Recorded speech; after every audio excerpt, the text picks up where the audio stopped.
नमस्कार दोस्तों, कैसे हैं आप सब। आज हम राजस्थान की कला संस्कृति शुरू करने जा रहे हैं और हम राजस्थान की कला संस्कृति एकदम जीरो से बेसिक से शुरुआत करेंगे और जितना हाई लेवल आपके एग्जाम में प्रश्न बन सकते हैं उसके हिसाब से पढ़ेंगे। हम कांस्टेबल से लेके आरएस मेंस तक क्या प्रश्न बन सकते हैं उसके बारे में भी बात करेंगे। तो आज आपकी बेसिक क्लास है और हम जीरो से शुरुआत करेंगे।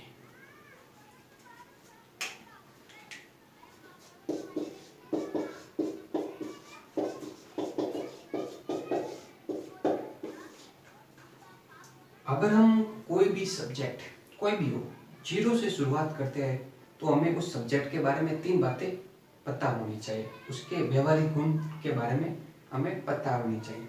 पहला तो जो हम सब्जेक्ट पढ़ने जा रहे हैं उसका अर्थ क्या है या परिभाषा क्या है। अर्थ या परिभाषा क्या है ये हमें पता होनी चाहिए। दूसरी बात कि जो हम सब्जेक्ट पढ़ने जा रहे हैं वो क्यों पढ़े, पढ़ने के कौन से कारण है, जो एग्जामिनर ने हमारे सिलेबस में दिया क्यों दिया, इसके पीछे रीजन क्या है वो हमें पढ़ने चाहिए। तीसरा सिलेबस, जो हम सब्जेक्ट पढ़ने जा रहे हैं उसका सिलेबस क्या है, हमें कौन से टॉपिक पढ़ने हैं कौन से टॉपिक नहीं पढ़ने हमें ये पता होने चाहिए। मतलब कि कोई भी सब्जेक्ट अगर बेसिक से कहते पढ़ते हैं तो हमें 3 बातें पता होनी चाहिए। अर्थ, क्यों, सिलेबस, ये उस सब्जेक्ट के व्यवहारिक गुण है। जैसे कि अगर किसी लड़के की जगह की बात चलती है तो सबसे पहले उसके व्यवहारिक गुण देखे जाते हैं कि उस लड़के का व्यवहार कैसा है, वो लड़का बड़ों से कैसे बात करता है, छोटों से कैसे बात करता है, उसमें अनुशासन है या नहीं है। पहले व्यवहारिक गुण देखे जाते हैं, फिर बाद में देखे जाते हैं कि उसकी नौकरी लगी है या नहीं लगी है, या कोई प्राइवेट जॉब करता है, कितनी सैलरी कमाता है, और कि उसकी फैमिली बैकग्राउंड कैसा है, प्रॉपर्टी कितनी है। और अपने जो जोधपुर के कुछ जगह पे पूछा जाता है कि भाई ने कितना तोला सोना देगा, कि लड़की को कितना तोला सोना देगा, ये बात देखी जाती है। तो मतलब कि सबसे पहले व्यवहारिक गुण देखे जाते हैं और बाद में हम उसके बारे में देखे जाते हैं। तो वैसे ही कला संस्कृति आप समझ लो कि हमारे लिए लड़का है, पहले हम उसके व्यवहारिक गुण, अर्थ, परिभाषा, क्यों, सिलेबस देखेंगे और बाद में उसके बारे में डिटेल में अध्ययन करेंगे। अगर मैं कला संस्कृति की परिभाषा की बात करूं तो अलग अलग व्यक्ति अपने हिसाब से अलग अलग परिभाषा देते हैं और मैंने भी अपने हिसाब से इसकी परिभाषा बनाई है। अगर आप संस्कृति की परिभाषा देखोगे तो आपके जो कॉलेज में बुक आती है बीए की, बीए भी पॉसिबल है, बीए सेकेंड ईयर की बुक आती है उसमें आपको मिल जाएगी। और कला संस्कृति की अगर मैं अपने हिसाब से मैंने बनाई अपने हिसाब से मैं आपको सुना देता हूँ।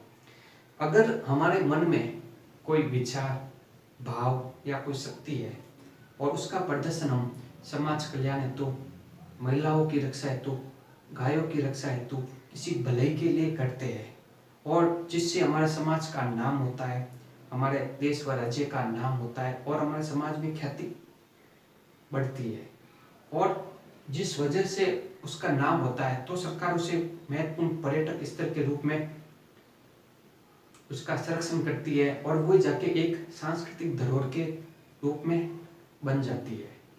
मतलब कि ऐसा समझ लो कि कला संस्कृति में उन टॉपिक के बारे में पढ़ेंगे जिससे हमारी देश का नाम हुआ, राज्य का नाम हुआ, हमारे समाज की ख्याति बढ़ी, उन महत्वपूर्ण व्यक्तियों व महत्वपूर्ण स्थानों के बारे में बात करेंगे। जैसे कि मैं आपको एक एग्जांपल देता हूँ, आपको अच्छे से समझ में आ जाएगा।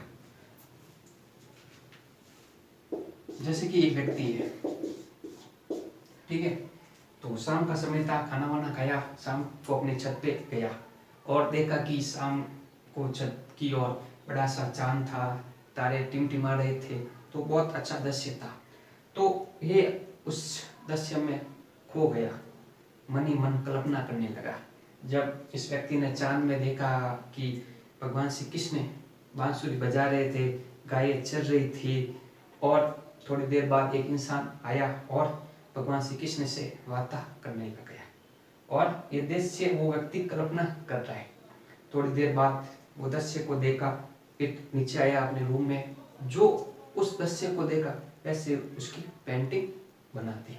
फिर सुबह अपने मम्मी पापा, अपने परिवार वालों को बताया कि मैंने देखो इतनी अच्छी पेंटिंग बनाई। तो उन्होंने कहा कि बहुत अच्छी पेंटिंग बनाई तुमने, तो तूने भगवान का जो दृश्य देखा उसकी पेंटिंग बनी। फिर वो अपने समाज में लेके गया, वहाँ पे ख्याति हुई, अपने राज्य व देश में लेके गया, वहाँ पे ख्याति हुई। सरकार ने क्या किया कि जो पेंटिंग बनी वो एक पर्यटक स्थल के रूप में म्यूजियम में रखा दी, जिससे कि दूसरे लोग भी इसे देखें और समाज में एक अच्छा संदेश जाए।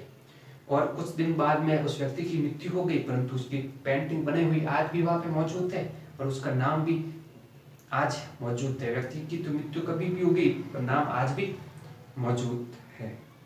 मतलब कि कला संस्कृति में किसी न किसी व्यक्ति का संदेश मिलता है। जैसे कि मैंने व्यक्ति के बारे में बताया, ठीक है, और व्यक्ति ने पेंटिंग बनाई, और पेंटिंग कब बनी, वो कल्पना की, उसके मन में विचार आए, भाव आया या कोई शक्ति आई जिसकी वजह से पेंटिंग बनी। ठीक है, उस पेंटिंग में संदेश क्या मिलता है? एक इंसान भगवान से बात कर रहा है, भगवान को अपनी समस्या बता रहा है, भगवान उस समस्या का समाधान बता रहे। तो इंसान और भगवान के बीच की जो बातें बता रहे, एक समाज में अच्छा भगवान का संदेश जा रहा है, मतलब भगवान का संदेश जा रहा है। इंसान और भगवान के मध्य की वार्ता पता चल रही है। भगवान बांसुरी बजा रहे और गाय उस बांसुरी को सुनकर चारा चल रही है। मतलब एक अच्छा पशु प्रेम का भी एक अच्छा संदेश जा रहा है कि भगवान के भक्त इंसान तो होते ही है पर जानवर भी भक्त होते हैं, तो एक अच्छा संदेश जाता है। ठीक है, फिर ये पेंटिंग सरकार ने म्यूजियम में रखा दी, एक पर्यटक स्थल के रूप में रखा दी। ठीक है, तो ये व्यक्ति तो हो गए कलाकार, और जो ये चीज है ये हो गई इसकी कला, और एक यह संदेश एक लंबे समय तक मौजूद रहेगा। उस व्यक्ति की मृत्यु होने के बाद भी कोई लंबे समय हमारे समाज में मौजूद रहेगा। और ये पर्यटक स्थल एक सांस्कृतिक धरोहर बन जाती है।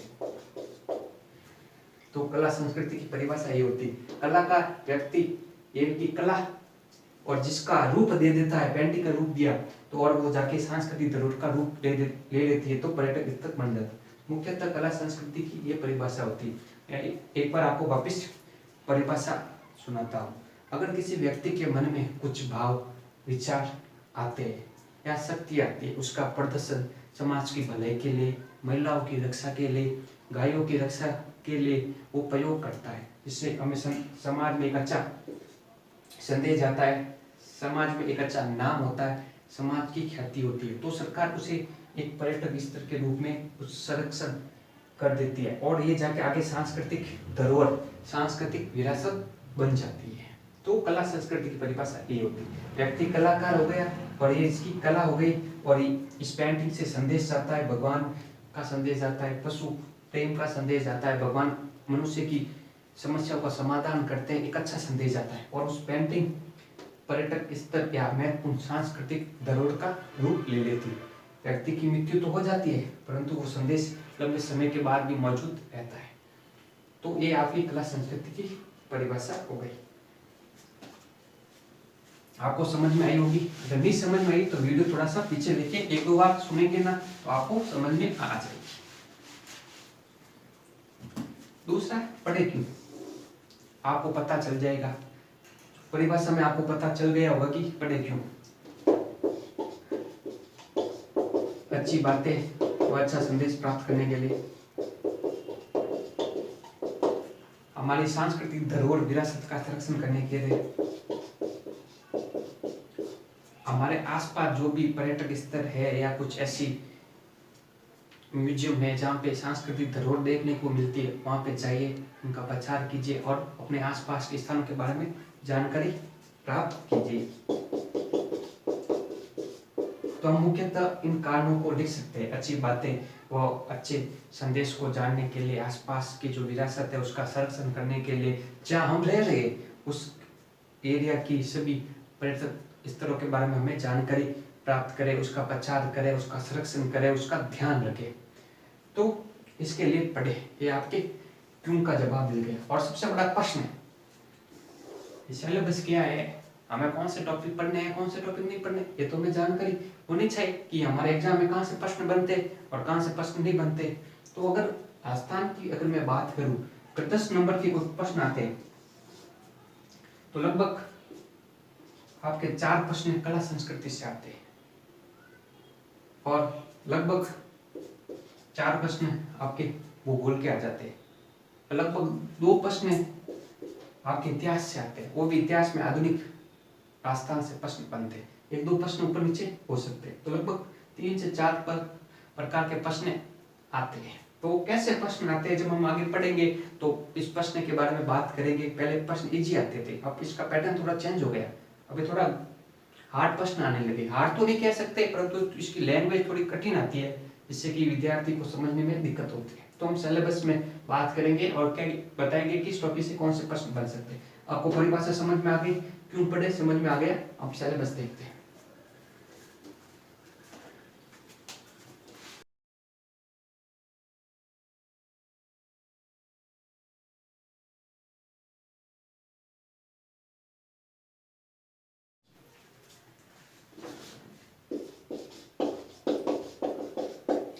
सिलेबस तो उस कला संस्कृति में सबसे पहला टॉपिक कौन सा आता है, तो मैं अगर कोई टॉपिक पढ़ाता हूँ तो भगवान के नाम से शुरुआत करता हूँ। तो सबसे पहला टॉपिक लेता हूँ लोक देवता।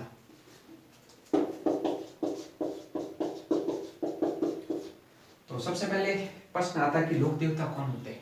ऐसे व्यक्ति जिनका जन्म सामान्य मनुष्य की भांति होता है, परंतु उनमें कुछ चमत्कारी शक्तियां होती है, जो इन शक्तियों का प्रयोग समाज कल्याण हेतु, महिलाओं की रक्षा हेतु, गायों की रक्षा हेतु भलाई का काम करते हैं।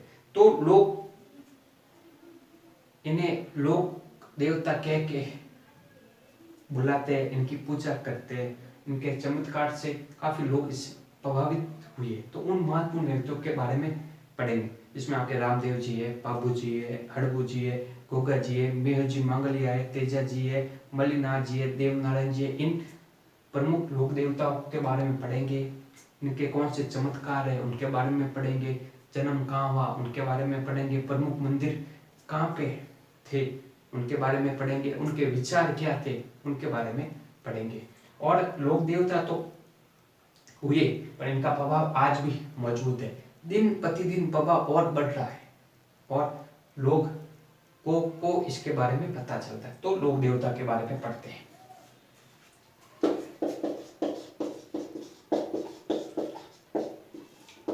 और वैसे लोक देवता हुए वैसे लोक देवियां हुई, उन लोक देवियों के बारे में पढ़ेंगे, प्रमुख मंदिरों के बारे में पढ़ेंगे, उनका जन्म के बारे में पढ़ेंगे, प्रमुख चमत्कारों के बारे में पढ़ेंगे जिसमें आपकी कन्नी माता हो गई, केला माता हो गई, और आपके नागेची माता हो गई, और आवड़ माता हो गई। इन प्रमुख लोक देवियों के बारे में पढ़ेंगे, उनके मंदिरों के बारे में पढ़ेंगे। फिर आता आपके साहित्यिक संस्थान। जब हमारा भारत आजाद हुआ, राजस्थान का एकीकरण हुआ, तो राजस्थान में बहुत से कलाकार थे जो अपनी कलाओं का प्रदर्शन करके अपने घर का खर्चा चला रहे थे। तो राजस्थान में ऐसी साहित्यिक संस्थानों की स्थापना हुई और उन कलाकारों को प्रेरित करके उनको कोई मंच उपलब्ध करवा के उन कलाओं का संरक्षण करना। तो इनमें जो प्रमुख साहित्यिक संस्थान है उनके बारे में पढ़ेंगे। और यहाँ से लगभग 3 प्रकार के प्रश्न बनते हैं और हर एग्जाम में यहाँ से एक प्रश्न आता है। पहला प्रश्न है कि किसी साहित्य संस्थान का नाम देके आपको पूछ सकता है कि इसकी स्थापना कब हुई। दूसरा प्रश्न बनता है कि वो कहाँ पे है। तीसरा प्रश्न बनता है कि उसकी विशेषता क्या है। विशेषता में मतलब कि उस साहित्यिक संस्थान कौन सी कलाओं का संरक्षण करता है। अगर उस साहित्यिक संस्थान से कोई समाचार पत्र या कोई पत्रिका निकाली जाती है तो उस पत्रिका के बारे में पूछ सकते हैं, या कोई स्थापना की तो पूछ सकते हैं। अगर करंट अफेयर्स से अगर इसे जोड़े तो अगर किसी साहित्यिक संस्थान का कोई वार्षिक उत्सव मनाया गया है तो पूछ सकते हैं, या किसी कलाकार द्वारा कोई प्रदर्शन किया गया जो अंतर्राष्ट्रीय स्तर पर ख्याति प्राप्त की, तो यहाँ से प्रश्न पूछ सकते हैं। तो मुख्यतः 3 प्रकार के यहाँ से प्रश्न बनते हैं, और जब हम पढ़ेंगे तो डिटेल में बात करेंगे। फिर आपके संत संप्रदाय कि ऐसे व्यक्ति जिन्होंने आध्यात्मिक ज्ञान को प्राप्त किया है, मोक्ष को प्राप्त किया है, मरण मृत्यु के चक्र को खत्म किया है, तो वे व्यक्ति संत बने। तो उनके उपदेश क्या है, उनके विचार क्या है, उनके बारे में पढ़ेंगे। कौन से जो प्रमुख संत हुए उनके बारे में पढ़ेंगे। वल्लभ संप्रदाय के कौन से संत हुए, शैव संप्रदाय के कौन से संत हुए, भक्ति की क्या परंपरा थी, निर्गुण भक्ति क्या होती है, सगुण भक्ति क्या होती है, मिश्रित भक्ति क्या होती है, इनके बारे में पढ़ेंगे। इनकी पीठ कौन सी है प्रमुख, कौन से मंदिर है प्रमुख, कौन से प्रमुख संत है, इनके बारे में भी पढ़ेंगे।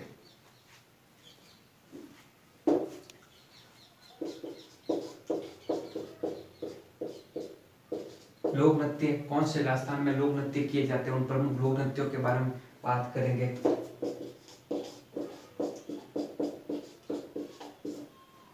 लोक नाटक कौन से, उन लोक नाटक के बारे में बात करेंगे।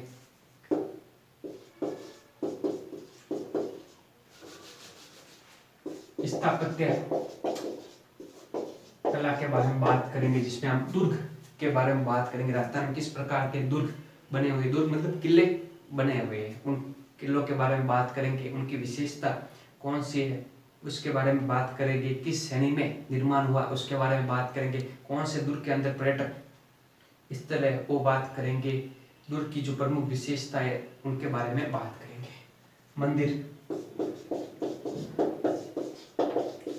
मंदिरों की कौन सी शैलियाँ है, उन मंदिरों के बारे में बात करेंगे। मंदिरों की कौन सी जो अलग विशेषता है जो हमें समाज में, हमारे देश में एक अलग ख्याति बनाती, उस प्रमुख मंदिरों के बारे में बात करेंगे। वो कहाँ पे है उनके बारे में बात करेंगे। फिर आपके जो प्रमुख महल है उनके बारे में बात करेंगे। तो मुख्यतः स्थापत्य कला में निर्माण से संबंधित वस्तुओं के बारे में हम बात करते हैं।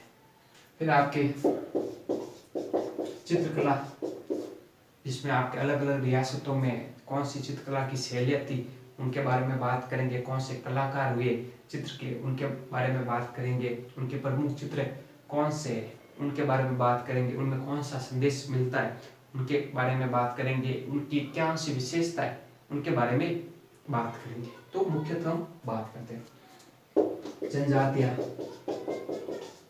राजस्थान में कौन सी जनजातियाँ है, उनकी विशेषता क्या है, उनका रहस्य क्या है, उनके बारे में बात करेंगे। किस प्रकार अपने जीवन का निर्वाह करती है, उन प्रमुख जनजातियों के बारे में बात करेंगे।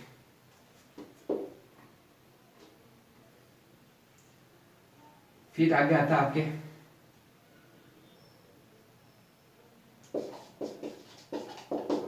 वाद्य यंत्र। कौन से सुशील वाद्य यंत्र है, कौन से घन वाद्य यंत्र है, उन वाद्य यंत्रों के बारे में बात करेंगे। उन वाद्य यंत्रों की कौन सी विशेषता है, कौन से प्रमुख कलाकार हुए या कौन से व्यक्तियों द्वारा बजाया जाता है, उनके बारे में बात करेंगे।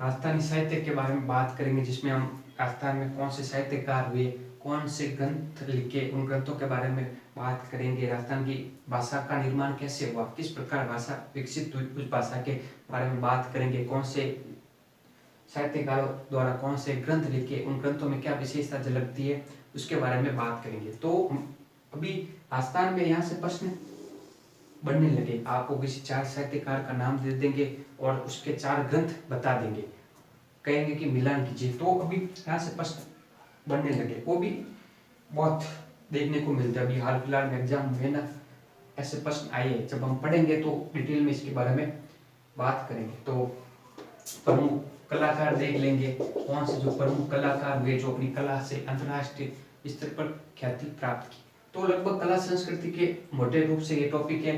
जब हम आगे पढ़ेंगे तो छोटे छोटे और भी टॉपिक है, तो इसके बारे में बात करेंगे। तो ये कला संस्कृति का सामान्य परिचय था। मैंने आपको इसकी परिभाषा बता दी, क्यों पढ़े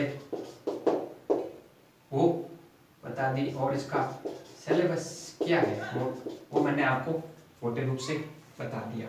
फिर हम आगे शुरुआत में हम लोक देवता भगवान के नाम से शुरुआत करेंगे, लोक देवता के बारे में पढ़ेंगे, जिसमें हम रामदेव जी के बारे में पढ़ेंगे।